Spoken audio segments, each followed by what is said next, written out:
Before we start this first episode, Eric, why don't you tell us how we got here, how this podcast came to be?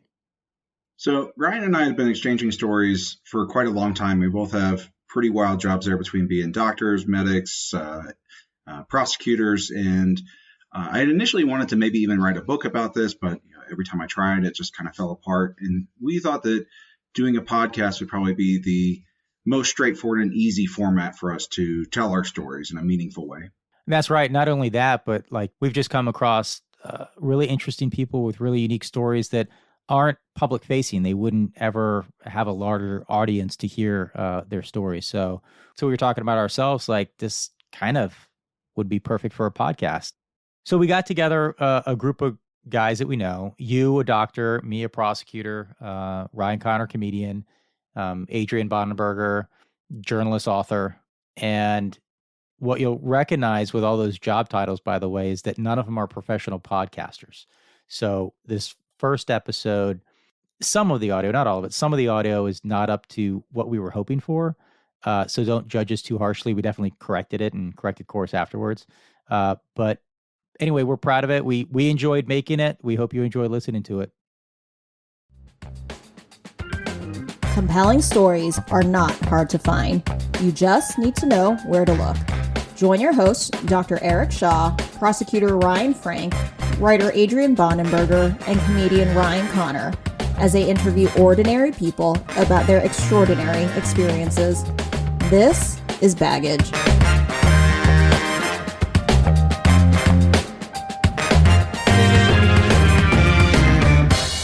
Hi, and welcome to the Baggage Podcast. What we'd like to do with this show is tell stories from the EMS and military and law world, share our experiences, and maybe explore some of the effects that it's had on mental health and our overall psyche.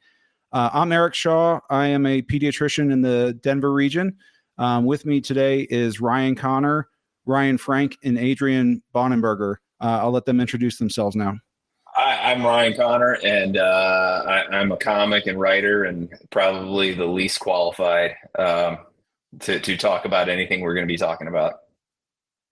I'm Ryan Frank. I'm a prosecutor in Virginia and served some time in the Marine Corps. I have some stories, and I agree Ryan Connor has very little to contribute to this entire endeavor. Adrian Bonenberger. I am Ryan Frank's brother-in-law, journalist and a writer, and I was in the Army Infantry for about 7 years, did a couple combat tours to Afghanistan, and most recently went over to Ukraine to help train Ukrainian soldiers before their counteroffensive in 2023. What I'd like to do as far as the storyline of this is start from the very beginning of my medical career, which started when I was in college at Virginia Tech. I joined the Blacksburg Volunteer Rescue Squad, and to start off, I earned my EMT, which is a basic provider skill level there. And most of what we did there was very simple and basic, and nothing was too crazy. This was before the mass shooting at Virginia Tech, which luckily I was not involved with. But just some of the experiences, even starting there, kind of give you a feeling of what it was like to move through this world. And so much of it is starting with almost adrenaline and excitement, and you want to see trauma, and you want to see these crazy things, and you want to be the first one there to help out, which kind of sets the tone for how you process things as you go. One of the first experiences I had I'd always heard about this, but never knew how true it was the first time I did CPR on somebody. And it was when I was in the hospital. I was still actually doing my EMT training. And when you do the compressions, you break people's ribs. And you can't quite describe that feeling until you've actually experienced it. And the attending that I was working with saw the look on my face as I pushed down and heard everything break. And she just looked at me calmly and said, "Just keep going. This is what we're going to do." And it was just an eye-opening experience to feel that it's something that you can't kind of prepare somebody for that. So how old are you when this is going on? 19. I was 19. 19. The only other thing that I saw in Blacksburg that was kind of a little stressful was my first traumatic death that I saw. And it was on a back road in Blacksburg where a guy seemed to be racing his car and crossed over the double yellow and hit another car head on. He did not have a safety belt. His airbags did not deploy if he had them. And he was dead on impact. And when we got there, the lieutenant was kind of over by the car examining him. And I went over and I asked, are we going to work this guy? Are we going to do something? And he's like, look at him. He's dead. We're just not.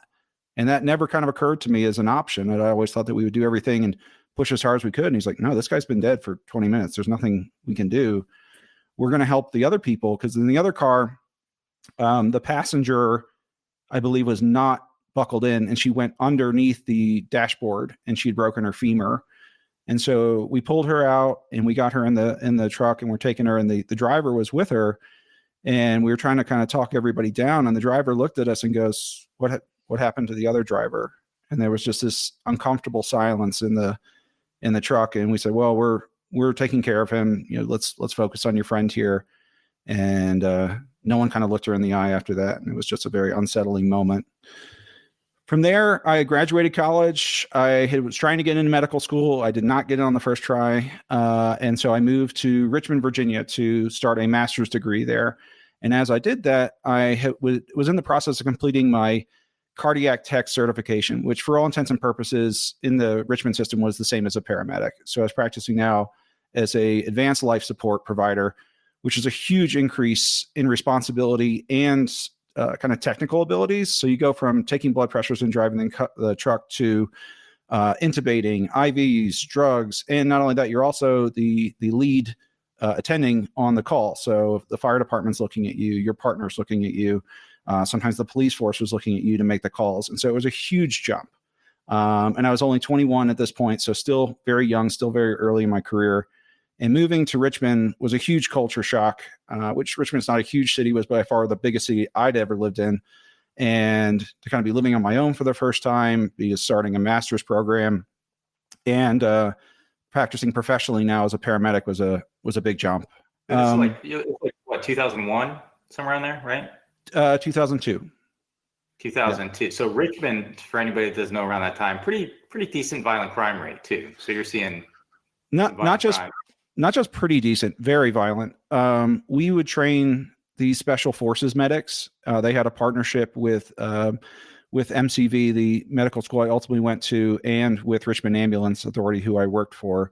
And so we would sometimes have the medics or the special forces guys on the buses with us, and ultimately in the hospital system as well. As I started on with Richmond Ambulance, you have to go through a preception program where you train under a paramedic, and they basically clear you after you exhibit certain skills and show appropriate judgment. And so me and another paramedic named Eric were kind of the two junior partners as we started up. Even as I started, there was a kind of odd moment that I went through, and I don't know why I found it so upsetting, but it was just really awful to hear. We had to do a portion of the training where we were in the call center and hear things from that side and kind of see what the dispatchers were doing and how their process worked. And we got a call from a bystander down by the river of some people whose friend was drowning. And this was happening in real time over the phone. And you could hear the people in the background just absolutely losing their mind and trying to get this person out. And then the bystander was becoming more involved with it. And then our dispatcher kind of walking. You could hear. So how are you tied into the call? Like you can hear Yes. the call happening? Yes. So I'm sitting right next to the dispatcher, listening in to the whole thing. And so she's walking them through what to do and trying to get this bystander to kind of help more and make sure that the ambulance has directions to get exactly where they need to be.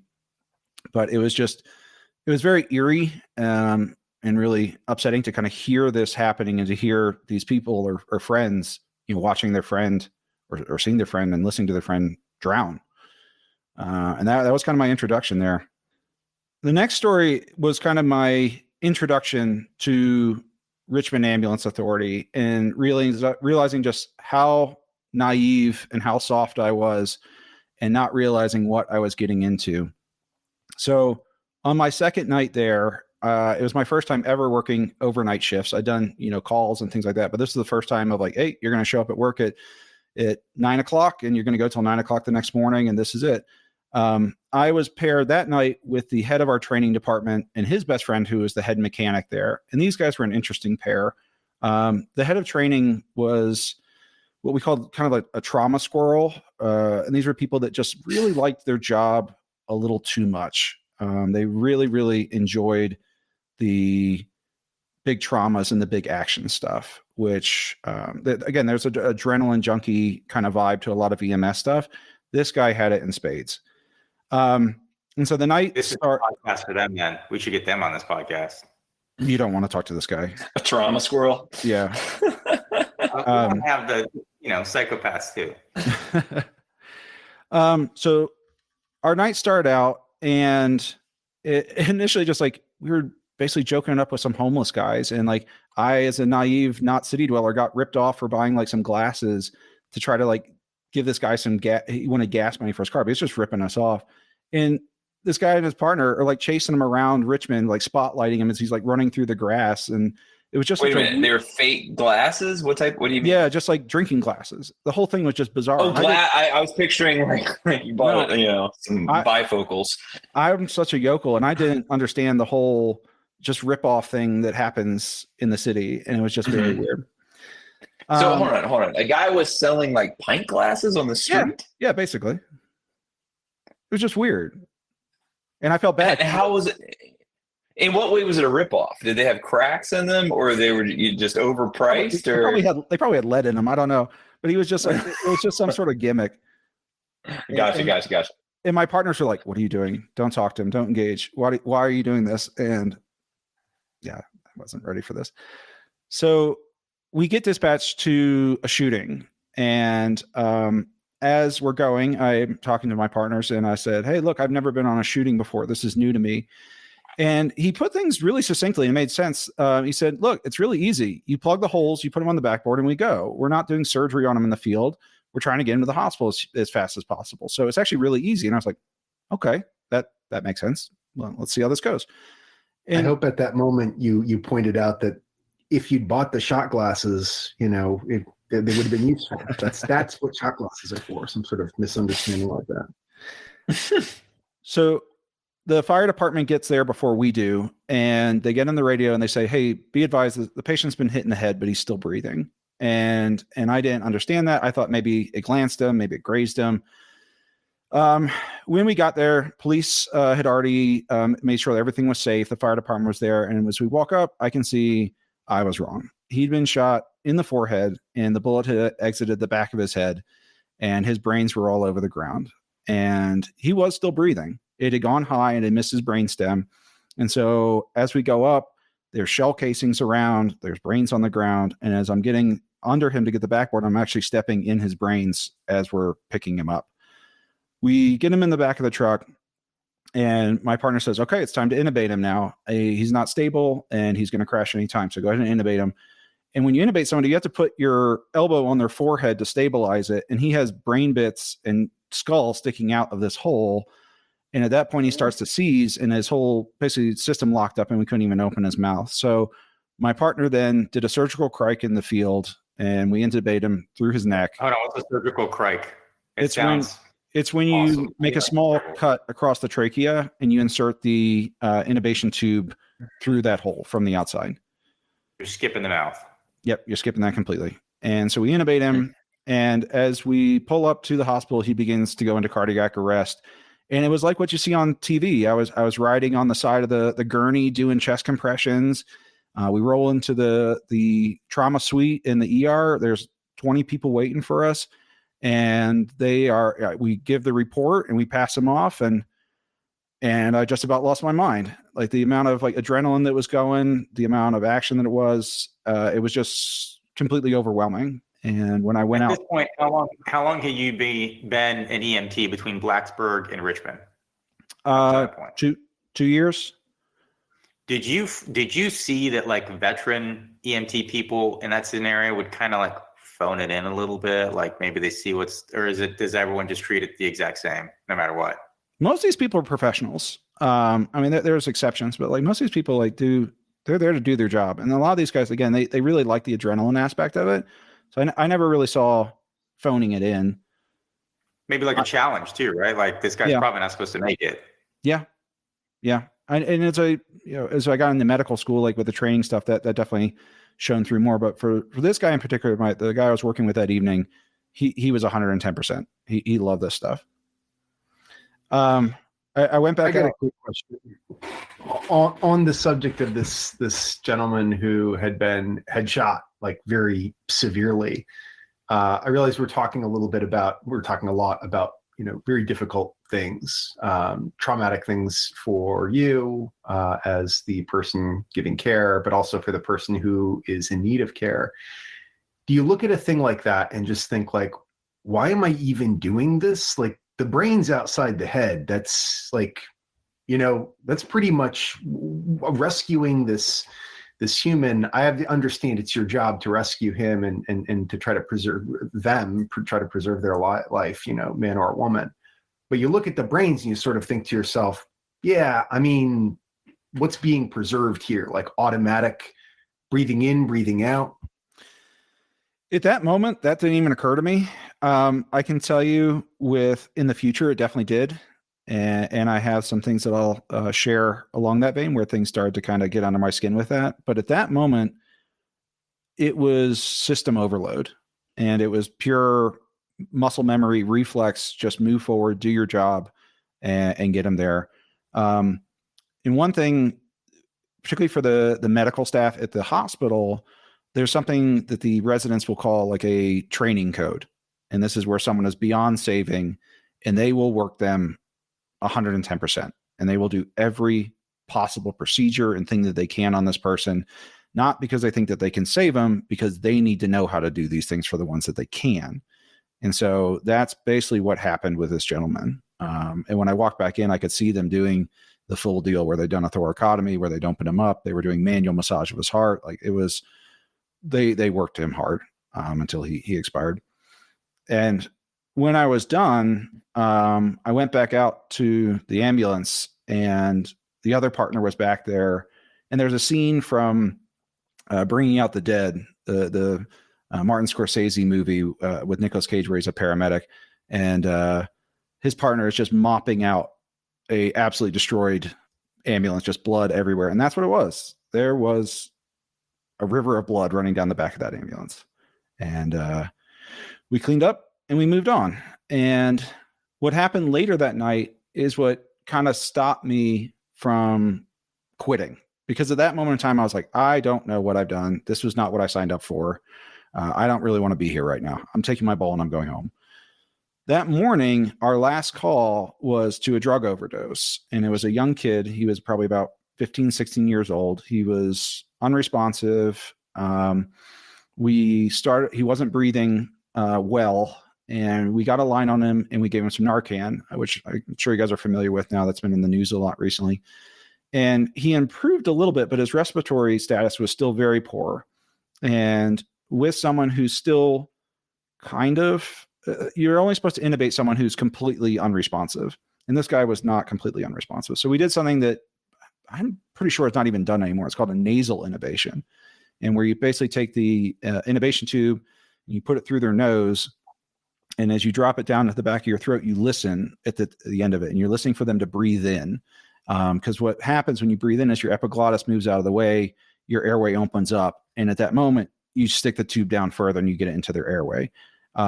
We did it. We got him stabilized as far as his respiratory status goes. And we transported him to the hospital. To know, and I followed up on him later, to know that kid survived and did fine because of our interventions was amazing. And I went home that night. That followed the gunshot wound? Yeah. That same night, how far apart? Just a couple hours. And you said you followed up. How often were you able to, you go to a car accident and someone's like borderline, how often would you find out the result? I would say pretty frequently. We would talk with the ER staff and kind of get scuttlebutt there. Did you have like serious trouble sleeping for a while? That night, yes. And so I came home. It was 9 a.m. and I didn't sleep for almost 2 days. And it wasn't like it was a combination of almost a high I can't explain from the saving the one guy. It was just such a rush. And to be a part of that was what I think every person who gets into EMS does it for. That there is that, again, this adrenaline junkie factor that drives EMTs and medics, as well as like the altruistic portion of it. But it's a combination. It's not all one. It's not all the other. And I was just exhilarated. I was hooked. And even though the shooting thing had been so traumatic, it was still exciting. And I was like, okay, well, this is what life in the big city's like. This is what it's going to be. Transitioning into something a little bit lighter and a little bit funnier. The guy that I worked with the most. I'm thrilled. I don't know. This has been great, and I think incredibly humorous. So I don't know how you can make it funnier. Please. The guy that I ultimately worked with a lot. His name was Eric Hudgens. I hope I can get him on the show. We were both trainees at the same time, and we were working under the same older medic, and it wasn't the trauma squirrel anymore. It was a different gentleman, and we would take turns on calls, and we got called out to a man down unknown cause, which 99% of the time was a homeless person passed out somewhere. And we arrive on the scene, and it is a homeless gentleman asleep on a bus bench. And we just noticed that there's just weird stuff about it. Like his pants were all kind of rumpled around him. He's sitting on a bunch of newspaper, and it was Eric's turn, and he went over and tried to arouse him and wake him up. And the guy was just plaster drunk. And he said, hey, look, people are worried about you. Do you want to come with us? And he said, sure, I'll come. And as we stand him up, we realized that the reason he was sitting on newspapers was he'd shit himself in an epic way. That was just basically he had paper machéd the papers all around him and was just plastered up and down his back. And normally the two trainees would ride in the back with the preceptor and work someone up together, and with one of them leading. I opted not to, and I sat in the front seat with our driver and basically made fun of them the entire time through the back window, because the smell that he brought into the ambulance was something epic and did not come out for the rest of the shift, no matter how much we tried.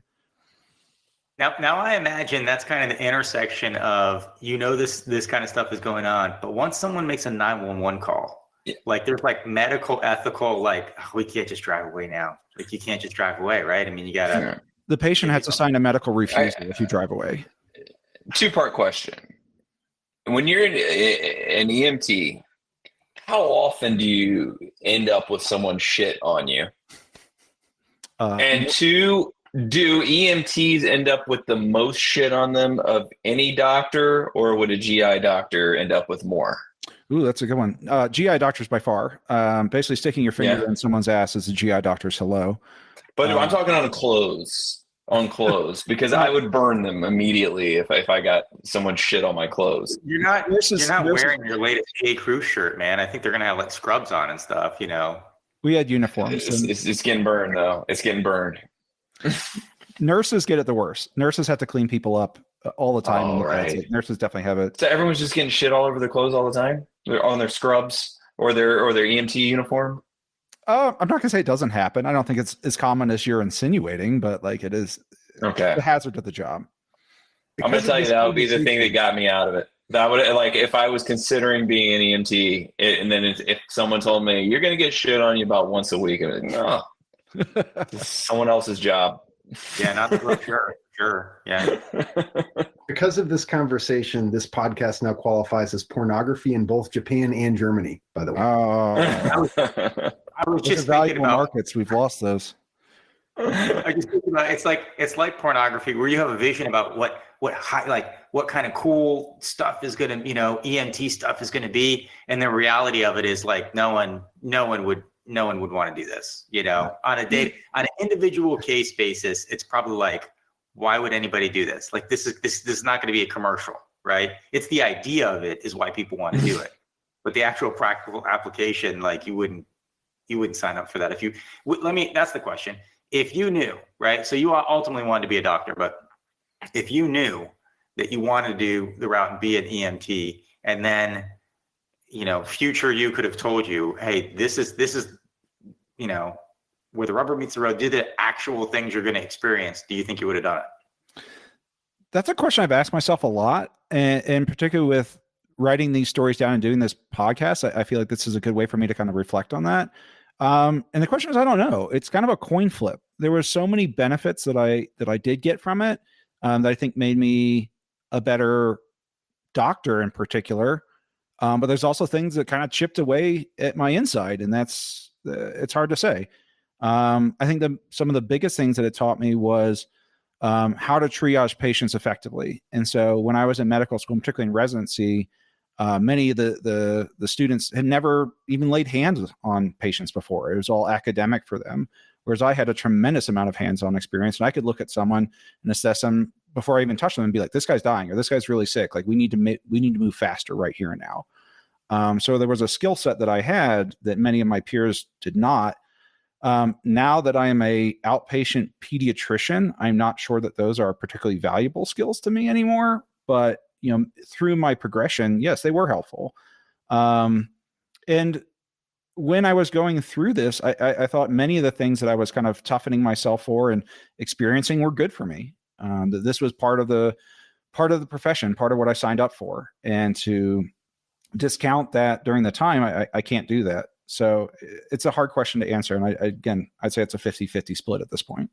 The next thing that I want to talk about was the first time I went to a crack house. And I know that term gets kind of thrown around loosely. But if you've ever... Yeah, that was my story.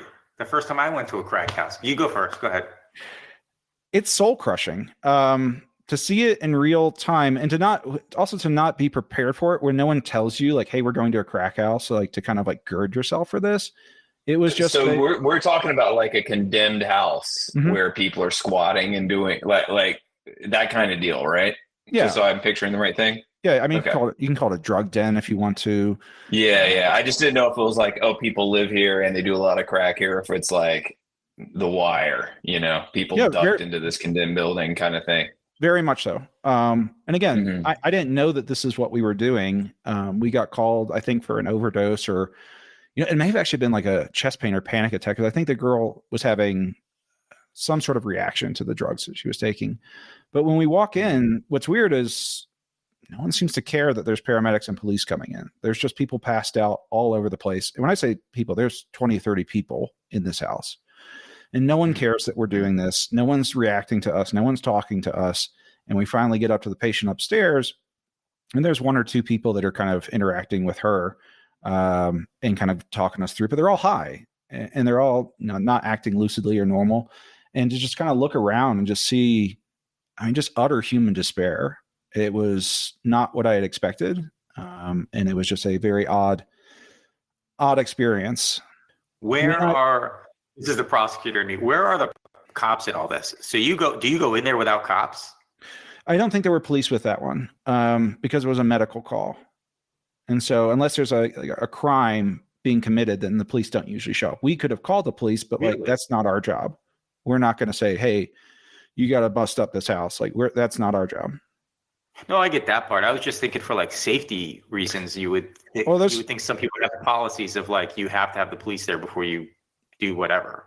To break things down a little bit with that one, for any sort of violent call, shootings, fights, things like that, the police would go first, and we would stage about a block or two away and wait for clearance, and then we would come in. For any larger traumatic calls or for more significant stuff, so cardiac arrests or things like that, the fire department would come with us, and we'd frequently have extra hands. Otherwise, an EMT crew is just two people. It's just two partners, usually a EMT basic and a paramedic. Now, the firefighter people, when they show up, you're like, I'm a real EMT, get out of the way, or is it like they have a lot of the same training? How does that work? They were all, I think, EMT basics in Richmond. Richmond had a split system of, they had the contract with Richmond Ambulance Authority, but then they had a professional Richmond firefighting department.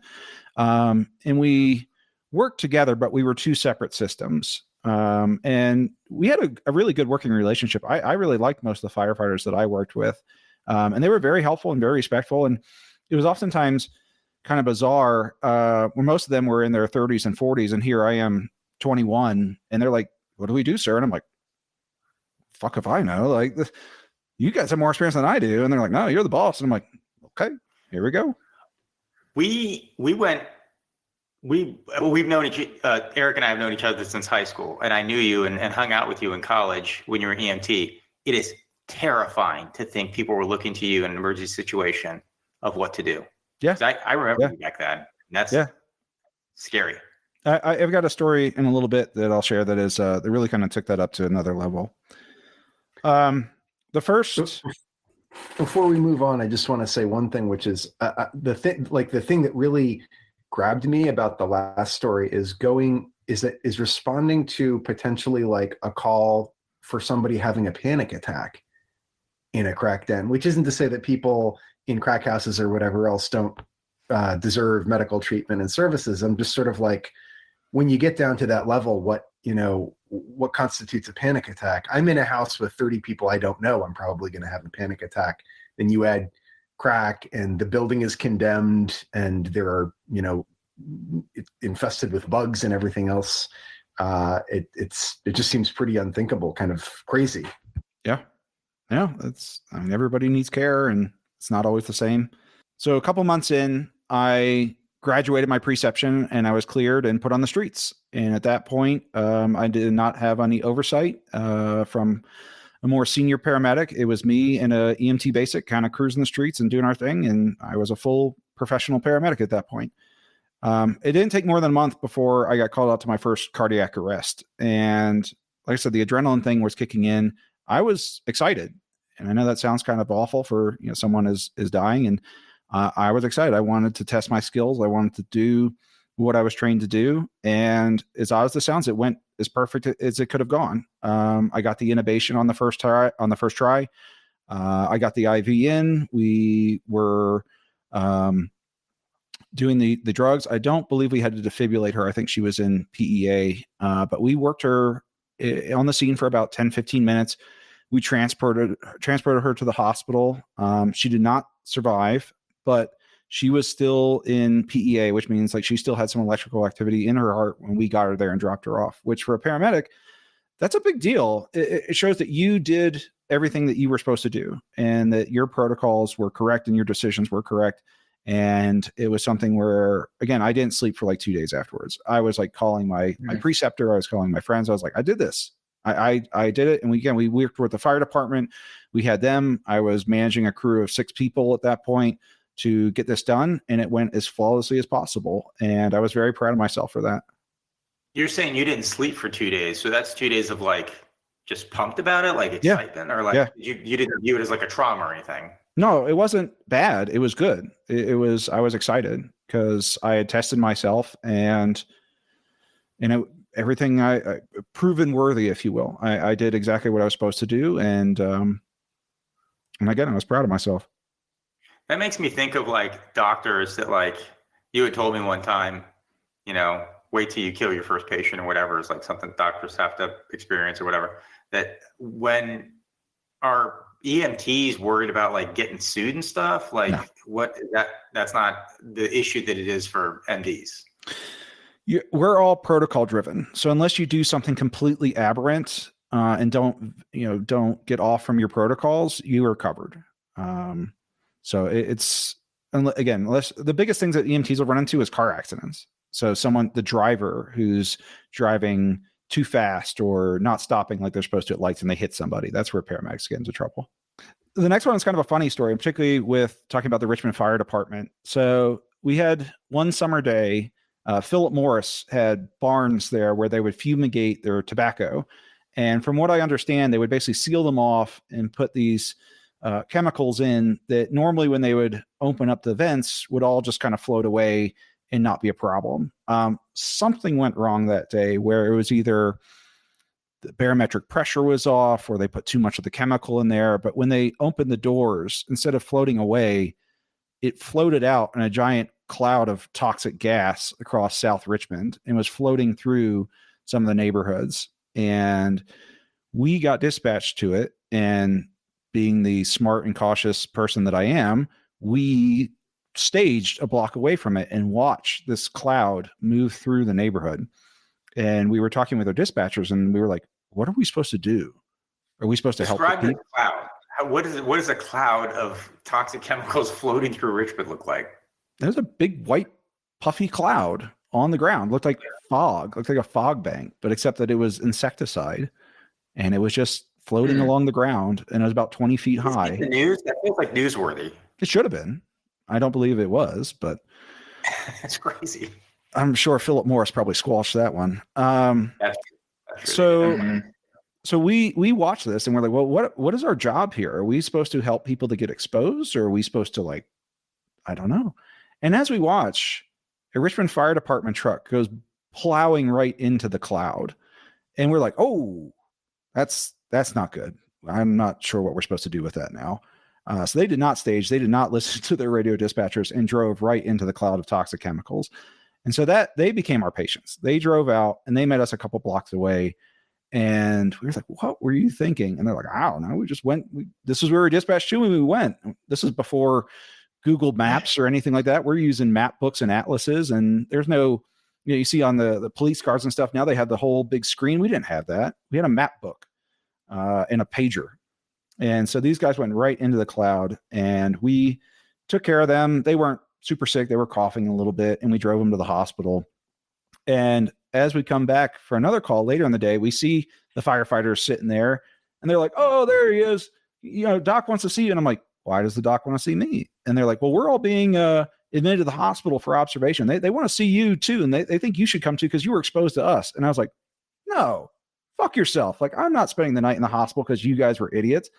And I got to the hospital as quickly as I could before the attendant could find me, because I was not willing to spend the night for a secondary exposure because they were stupid. Could they have kept you there? I mean, what's the law? Like, will your employer made you stay or something like that? Potentially, but it didn't come to that. No one ever followed up, and I was fine. So the next one hit kind of close to home. We were dispatched to what sounded like either an unresponsive patient or an overdose, and it was in a small apartment in the basement, and the girl was in the bathroom and kind of unresponsive up against the bathroom door. So we had to basically break the door down. Roughly how old? She was 19. And this is where it kind of got a little tough. She had drank a bottle and a half of antifreeze. And we don't know how long she'd been down. She was still breathing, but she was obtunded and not responsive. And so we couldn't work her. There was nothing for us to really to do other than to start an IV on her and just kind of support her respirations. And as we got to the hospital, I talked with the attending, and he's like, we don't know how long this has been. Even if we take her to the ICU and try to start therapy, it's unlikely that she'll survive. Basically, she's destroyed her kidneys. Everything else will follow. And to see someone roughly my age kill themselves in such a manner and so alone in a bathroom of a basement apartment was rough. That was a really tough one. It's pretty quick that things are getting to your kidneys, right? Like how small is the window where you can try to get someone to puke up some sort of toxic chemical like that? Not long, maybe an hour or two at the most.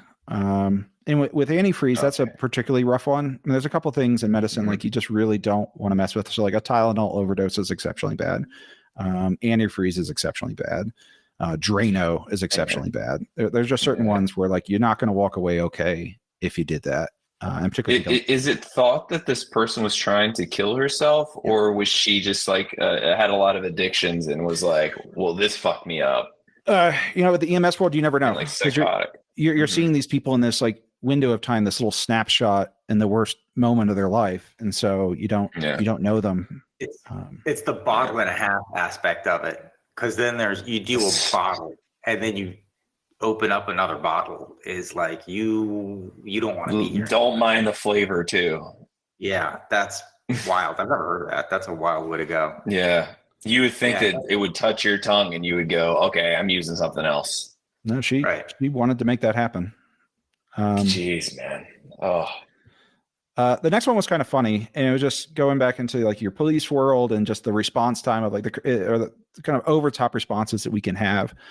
So we get dispatched to a shooting, and the call was a teenager's been shot in the neck. And so we're expecting like the worst of the worst. And we stage, and police is kind of looking around, and all we see is a couple of families having a barbecue in a park, and no one seems alarmed and no one seems upset. And the police finally figure out what's going on and call us in. And basically it was like some other teenagers had shot one of the kids in the back of the neck with a BB gun, and he had a tiny little hole in the back of his neck. But there was like 10 cop cars, two fire trucks, and us. And this kid, he's like, "Hey man, they shot me in the back of the neck. Like, what are you gonna do about it?" I'm like, "Nothing." Jesus Christ! Like, how much resources did like this cause because someone didn't understand, the phone call or didn't explain things on the phone call? How old was the kid? Like 14, 15. I thought you were going to say, instead of it being a BB, I thought it was that he got shot in the neck, but it was like the dick neck, which is like not the head, but the neck of the dick.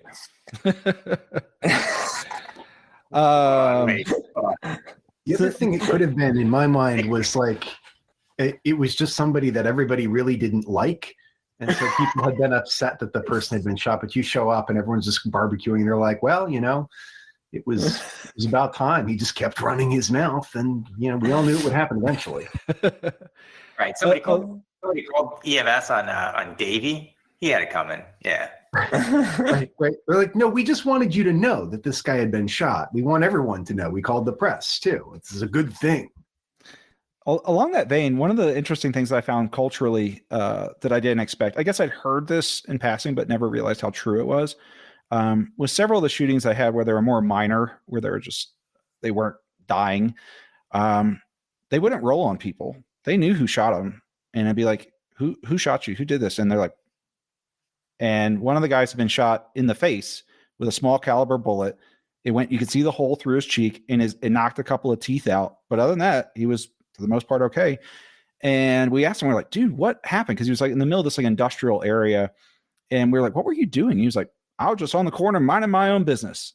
And we're like, man, that always became the joke. The most dangerous thing to do in Richmond was just sit on the corner and mind your own business. That's how you get shot. The next one's pretty wild because it was one of my first. That should be like a little sound sting that you can use in the future. That's how you get shot. And just fucking drop that in. The next one was neat because it was one of my first experiences with significant mental health, as well as like some police dysfunction. And I don't want to disparage, any police officers because they have a tough job too. But there were times where in the medical side of it, things got a little wonky. So this gentleman was bipolar and he was manic. And in that state, it's like what you see on TV. It's like what the movies show you. And until you actually see it, you don't believe it. You don't understand what kind of crazy can be. And so some of the terms that we use in medicine are like flight of ideas and pressured speech. And these people were just like, the thoughts are just shooting out of their head and they're talking a mile a minute.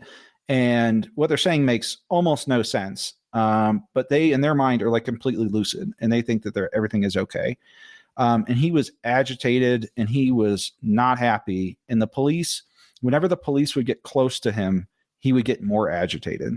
And we were in his house, and I don't exactly know what set it off or why we even I'm not sure who called, if it was him that called or his roommate or something, but someone had called that he was having trouble. And so I took him back to the kitchen, and him and I sat down and we talked for about 10, 15 minutes. And I was like, hey, look, I'm not here to hurt you.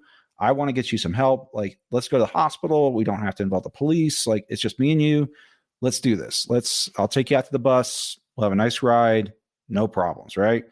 And he's calming down. I see him, the tension leaving. And I'm like, okay, all right, we got this. Let's go.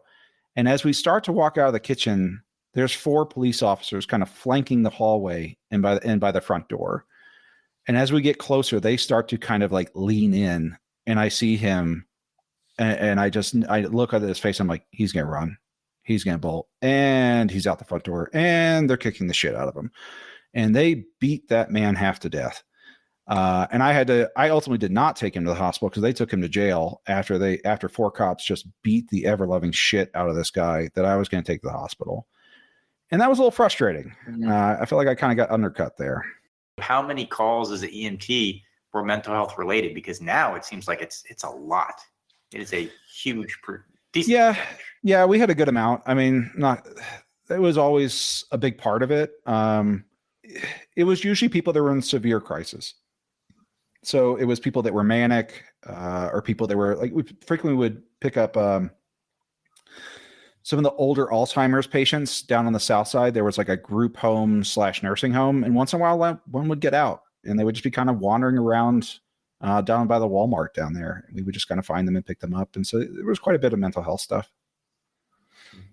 You know, it reminds me of, you know, what, to a certain extent, what I was doing with the Army Infantry in Afghanistan. You know, we deployed over there twice, and I think I had a fairly, what we would call kinetic experience, which is to say, you know, a lot of fighting, nothing to do with Connecticut, but a lot of shooting and fighting, and which felt relevant for what we were doing. But then there was also a lot of presence patrols and what ended up being police work, or what I thought of as police work, which is not what you do in the infantry. It's not what you're supposed to do. You're supposed to be fighting other infantry in the infantry. You're a military. That's what militaries are for.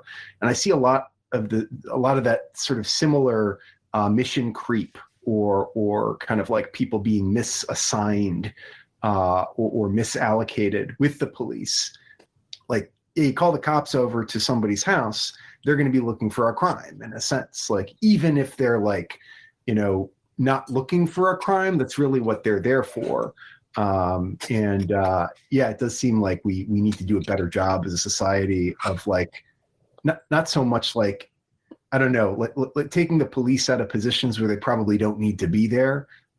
So we can, you know, so we can offer healthcare for people who are in healthcare crises, and law enforcement or backup for people, you know, who are breaking the law, which it sounds like this wasn't really a case of lawbreakers.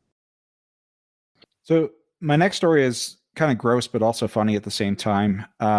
We got called for a foot injury, and we go up to this gentleman's apartment, and he's got this big kind of cast on his leg. And as we're getting his history, it turns out that he was a diabetic, and he had foot surgery several weeks ago that he was supposed to follow up on and just didn't. And as we continue to get this history, we also notice that there's a very strong and very odd smell in the apartment. And it was something kind of like bread, but kind of like meat at the same time. And as I fully grasp the problem that I have in front of me, and I realize that this gentleman's foot is rotting underneath of this cast, I made the stupid decision to take off the cast to see what we were dealing with, which I should have left to the hospital staff, because I was not going to offer this gentleman anything. And as I opened up the cast, his foot basically fell apart, and it was all melting underneath the cast. And that's what the smell was a combination of molding tissue and basically yeast. And it was a unique scent that I have only smelled a couple other times. But another one that was also slightly humorous and gross. We went to a call for, sometimes we would go to a scene to confirm the death of somebody, you know, someone that had been down for a while, and the police found them or somebody found them. And we just had to basically come and say, yep, they're dead. And we're not working them. We're not doing anything. This gentleman had the largest collection of old school porn that I've ever seen in my life. He had floor to ceiling bookshelves of porn videos. And we were all just amazed in a bizarre way, impressed. It's just the volume and time that it probably took this gentleman to collect. That's someone who just says, I'll never date a woman for the rest of my life, right? I think so. And this is pre-internet being a big thing where, like, you know, you'd have someone that if you die is going to delete your search history. This guy didn't have that set up. Someone was supposed to come over and bag all that up and throw it out before he died, and they did not. It was thousands. What did his parents think of it? Because they were living upstairs. What did they think? The next one is a similar story. We got called. I mean, are we really going to hate on a collector here? That takes a lot of. I mean, I'm collecting baseball cards right now. I could still collect books. I mean, sure, the subject matter was not great, but it's not like he was that the Supreme Court, the guy who paid all that money to the Supreme Court justice, or sort of like who collects Nazi memorabilia. And it's just pornography, you know. I give this guy a pass on that. He wasn't bothering anybody. his own We proclivities. all laugh and joke, but legit, that's probably worth some cash right now, depending on the condition. If it's not too used, so to speak, it's probably worth some money.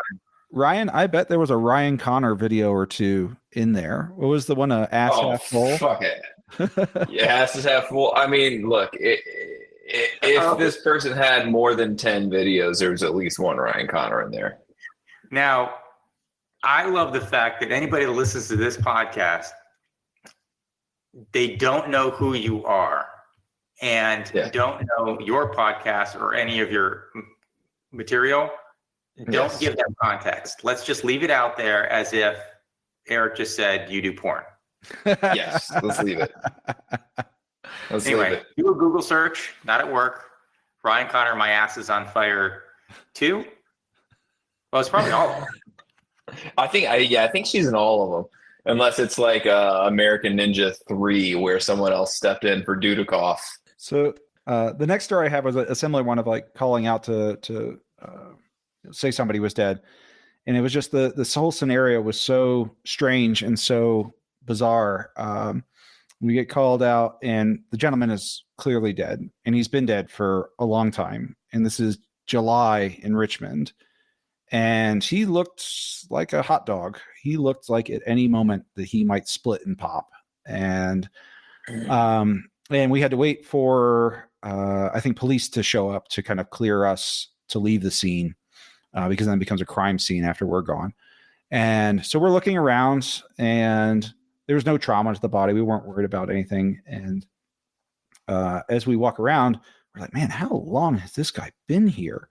I mean, there's flies and everything, and it just smelled, and we're like, this has been a while. And we're looking around, and we're looking at mail, and ultimately my partner finds a calendar on the wall, and this guy was a X marking day, and he'd been there for almost 2 weeks, and you could see where the X's had stopped, and it was just kind of surreal to be like, yep, that was his last day right there. That is wild. They say like the smell of human remains is unique, and thankfully I've never experienced that.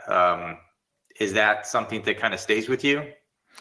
No, because I smelled much worse things later on. That one it's gross, but you know, the corpse flower, you heard of this? Yeah. So I just smelled one like right when it was blooming a couple of weeks ago. To me, it was the most putrid odor I have ever smelled. And Rachel, my girlfriend, was like, it's not that bad.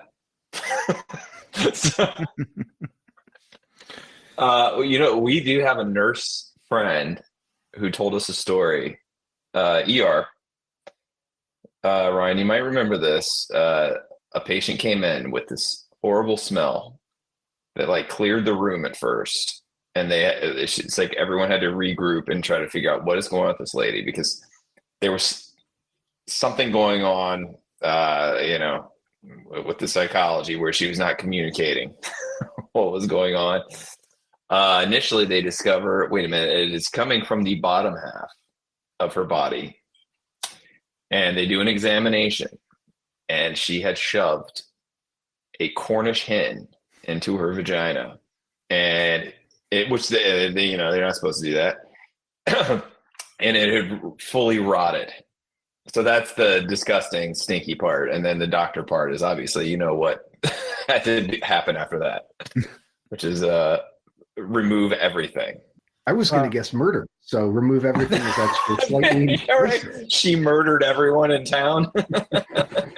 Wait, or the doctor murdered her. Yeah. I've got two more stories, and one we kind of alluded to this as far as like, did I always feel like I was doing the right thing, and is this was this the right choice? I'd been now a professional paramedic for probably about a year and a half, which at that point you're kind of veteran. Like you've got your shit together, you know what you're doing, you got some street cred. The next one was a call to a pediatric nursing center, and it was for a cardiac arrest.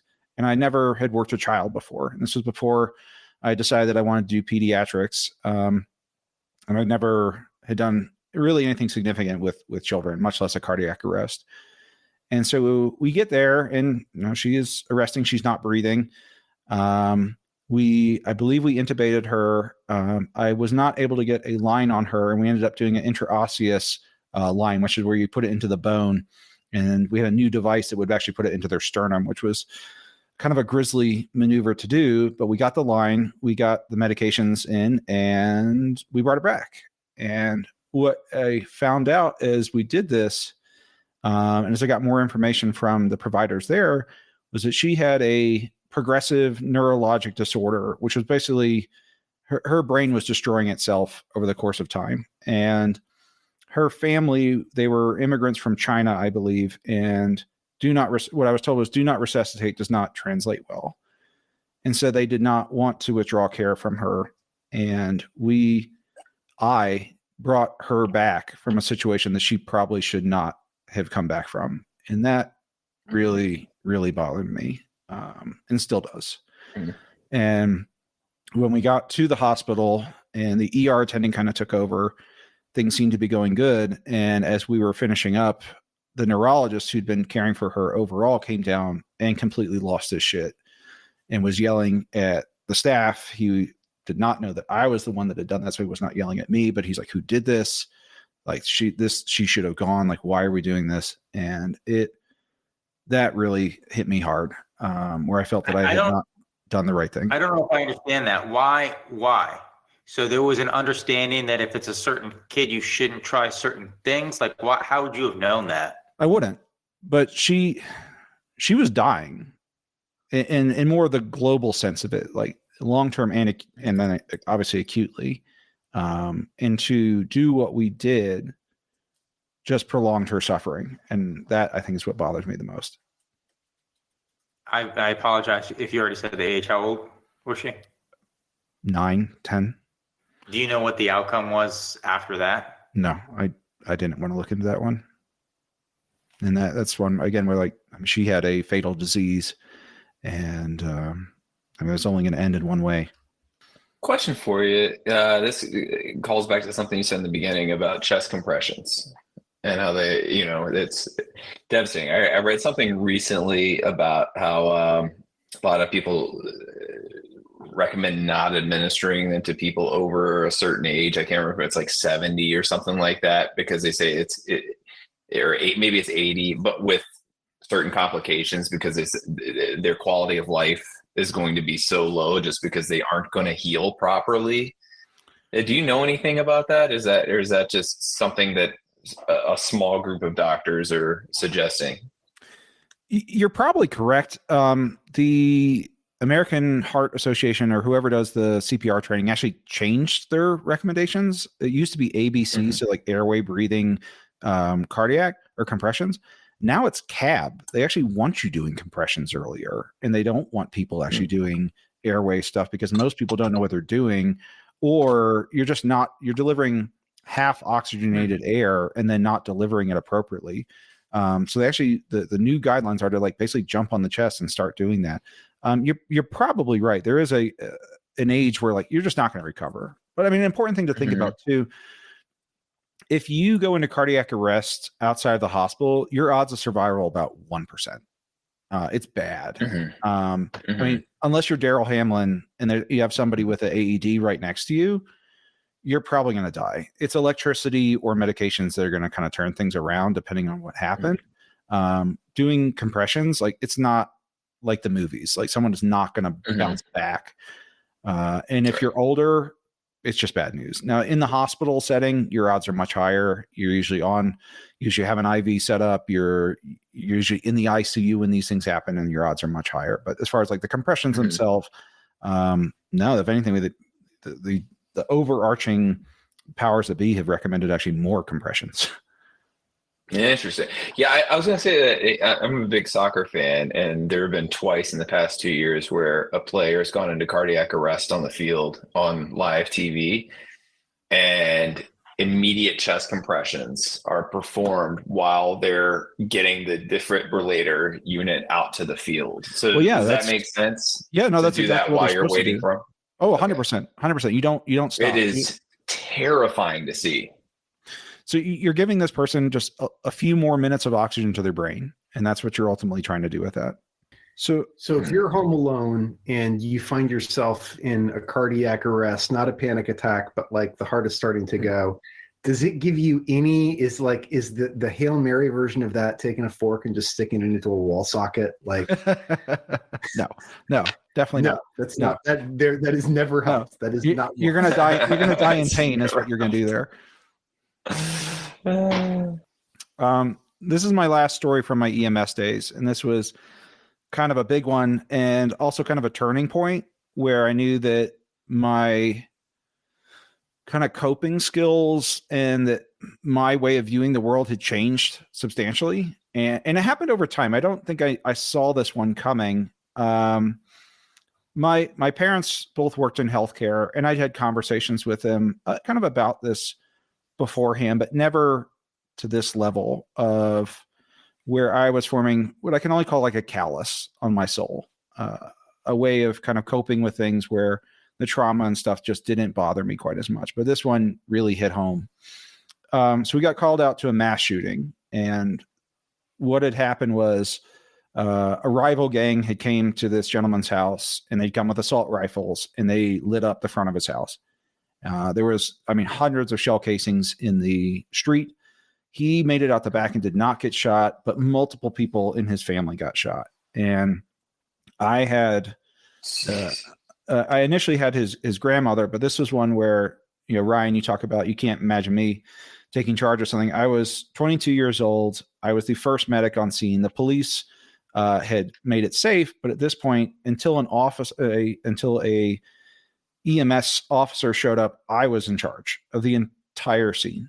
And so I had a dozen police officers, I had 20 firefighters, all looking to me as what to do. And it was overwhelming. And we did, in like a mass casualty incident, we started triaging. And I'd never done that before, just being like, okay, critical, you're not so bad, we got to go with this. And like, we kind of triage it out. And I dispatched the other two med crews that came, and we kind of took patients and we did our thing. I had the grandmother, she'd been shot through the top of her buttocks, and it had gone through her abdomen and hit the other side of her pelvis. So her femur was dislocated at that point, and she was basically bleeding out of every opening from her bottom. And as we were trying to assess this, you have to cut people's clothes off, and the family is yelling at us. They're like, you shouldn't be doing this here. Like, and this is also a thing where it's all white firefighters, all white medics, all white police, an entirely black community. And it was something that just struck as odd of like, I didn't want to humiliate this person, but at the same time I was trying to do my job, and her family was becoming increasingly upset as we did this. We got her on the backboard. We stabilized her as best we could with like the degree of injury she had. And we got her to the hospital, and we passed her off, and she actually did okay. I did follow up on that one. She survived. She was injured very, very badly, but she did survive.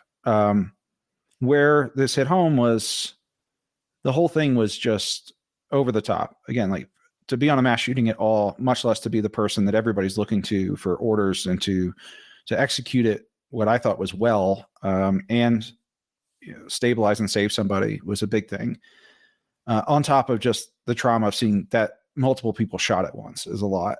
And I called my mom, and I called her and I said, I'm upset that I'm not upset, that I just did all that. And I just saw all that, and I'm going to go eat lunch now. And then I'm going to go meet up with my friends tonight, and we're going to go out to the bar, and we're going to have some beers, and I'm going to laugh. And I should be like bawling my eyes out or doing something more, something different. Like whatever I'm feeling right now is just not correct. And it was this blunting of my emotions that really struck me as being off. And oddly enough, afterwards, when I called my mom, she's like, good, you're becoming, a healthcare professional. This is what we do. You just kind of stuff it down and you don't feel. That's the way you can be objective. That's the way you can move on with life. And so I walked away from that conversation. It's just like, I didn't know where to be. And that was kind of the first step towards, I think some of the things that became an issue later. But at that time, I was almost like kind of proud of myself. Like, okay, I've kind of crossed this first hurdle. Like I can do this. I'm tough enough that I can do this. And so you were self-aware enough that you thought of it as between 19 first starting to see some of the, violent trauma that people can sustain, through 22, you progressed to it not affecting you. That's how you saw it. Like, like if that had happened on your first day, you would have been destroyed, right? Well, it basically did happen on my first day. Right. But what I'm saying, like, you could actually delineate, the progression of this really affected me early, and things affected me less. Yeah. As opposed to, you just have that mentality of like, this doesn't seem to bother me ever. Like, no, it did early on. Is that? Yeah, I'm not a sociopath. Like, was there ever a part of you at 19 that were like, I can deal with this better, I think, than other people? No, because you don't know until you're challenged with it. Adrian, maybe you can kind of attest to this, of like the first time you're in battle, like you don't know until you know, like how you're going to respond to it. And so this was the same thing. Like, some people just walk away from it and be like, I can't do this job. And other people are like, yeah, I got this. I mean, there's lifelong professional EMTs that just, they deal with it just fine. Sounds just like performing for a bad crowd. Seems like mistakes. Huh? The craziest thing to me about like how one responds to some kind of extreme event is, I grew up thinking it's like a fight or flight thing, and either you got it or you don't, and some guys got it and other guys don't. My experience is that sometimes you got it and sometimes you don't. Like, I've done things that were heroic in combat and I was recognized for them. Stupid things, sort of reckless. The word that we have for this type of recklessness is bravery. And I've also done things, I've made choices, or my body has made choices for me that were cowardly. I've been heroic in combat and I've been like cowardly in combat. Very fortunately, my personal cowardice was, even when I was a commander, was not something that affected any of my soldiers, thank God, or I never would have forgiven myself. But I do think it's like, I don't know, and I'd love to hear more about this, because I think, some days you do everything you want to do, and you strive for that even keeled professionalism, but then other days you don't. I just don't. In my experience personally, I don't know, I've talked with some people about this. Some people agree with me. Other people, most people haven't been in this type of situation that we're talking about, either in the military or in healthcare. But yeah, you want it to be binary, because if you've got it, then that means you do it. And if you don't have it, then you shouldn't do it. Right? Like if you go into combat and the guns start shooting and now you're crying and you're a wreck, you're like, okay, we're going to put you on the radio, stay away from the guns. We don't want you on the guns.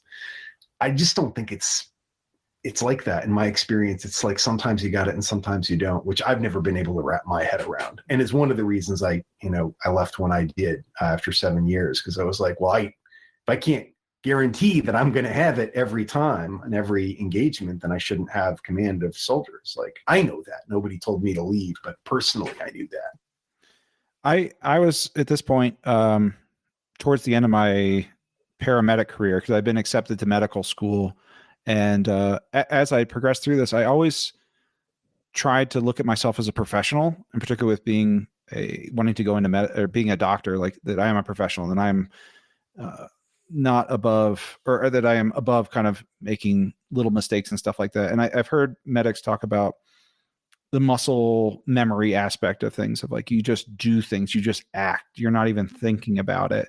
And so much of the emotional stuff was put aside. You just thought about it later. Or the big thing, like, you go out with a bunch of other medics and you drink. I mean, that was the other big thing. Like, that was totally normal. ER docs. Like, how, like the self-medication, how much did your work affect that? It's hard to say. Before I got into medical school, I was overwhelmed with stress, like between trying to get a master's and trying to get into medical school. And before you get into medical school, nothing is guaranteed. You don't know that you're going to get in, and you could keep trying and you could keep investing money and time and effort. And so, like, I was a emotional train wreck at this point in my life. And And so as far as like self-medicating, that was actually just par for the course. And that was just everything. Everybody did this. And so like everyone, all the paramedics I knew, all the people in my graduate school, it was like going out every weekend whenever you could. The medic that I worked with early on, Eric, he and I, particularly in training, would go out until the bars closed and then come into work at 6 a.m. and still be, not even drunk or not even hungover, like still drunk. And our preceptor's like, "What's wrong with you two? Like, smells like a bar back here." And that was just kind of like, it wasn't even, we were so young and so stupid. It wasn't even a coping mechanism. That's just what you did. Right. Given your age at the time, would you even have viewed it like that? No. Like, would have been something going on anyway. No, it was just par for the course. It was just what, and even now, like when I look back and I talk with my friends in the, in the ER community and stuff like that, these guys partied hard. Like this is just how they kind of, adjust to life. So I was two years as a volunteer EMT and then 2 years professionally as a medic. It has an outsized effect based off the time that I put into that. Right. It's kind of like the military, I was only, from when I started my contract 8 years, but, I definitely talk about that and think about that. And that formed like who I am, so you have chunks of time. I imagine those 4 years were pretty impactful for you on how you view yourself and the rest of your life, Yeah, very much so. Well, I've known you for far longer than I didn't know you. I've known you since we were teenagers, and I did not know a lot of those stories. So thank you very much for sharing that with us. And, obviously I think you having a support structure has helped you kind of deal with a lot of that. Just thanks, man. Thanks for sharing all that. Yeah. Thank you guys for listening and being there.